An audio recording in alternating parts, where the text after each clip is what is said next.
होली की सुबह बेटी की मौत की खबर दामाद ने फोन पर दी।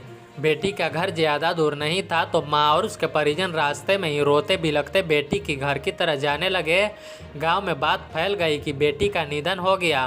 बेटी के घर के दरवाजे के बाहर परिजन दहाड़े मारकर रोते रहे। फिर थोड़ी देर बाद हंसती खिलखिलाती बेटी घर से बाहर निकली तो सभी हैरान रह गए।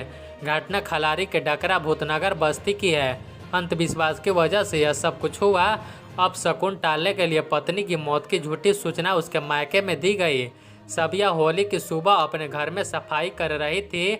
जब वह दरवाजे पर पहुंची तो कौआ सिर पर चोंच मारकर भाग गया। पति तारकेश्वर ने यह देखा। उसे समझ नहीं आ रहा था कि ऐसा किस लिए हुआ, क्या गया कोई संकेत है। इस घटना का जिक्र उसने आस पड़ोस में किया। लोगों ने बताया कि कौआ सिर पर चोंच मारे तो अपशकुन होता है। ऐसे में जिसके सिर पर चोंच मारी गई है उसकी मौत की सूचना उसके घर वालों को देनी होती है।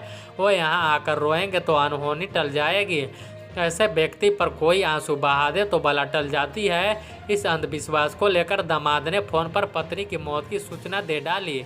फिर क्या था, परिजन रोते बिलखते घर पहुंचे तो देखा पत्नी के मौत की सूचना देने वाला पकवान खा रहा है। ससुराल के सारे लोग रोना सुनकर आसपास की भीड़ इकट्ठा हो गई।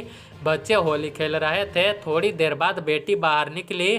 फिर पति ने पूरा माजरा बताया। जिस रास्ते से परिजन रोते बिलखते गए थे उसी रास्ते से वे हंसते हुए लौटे।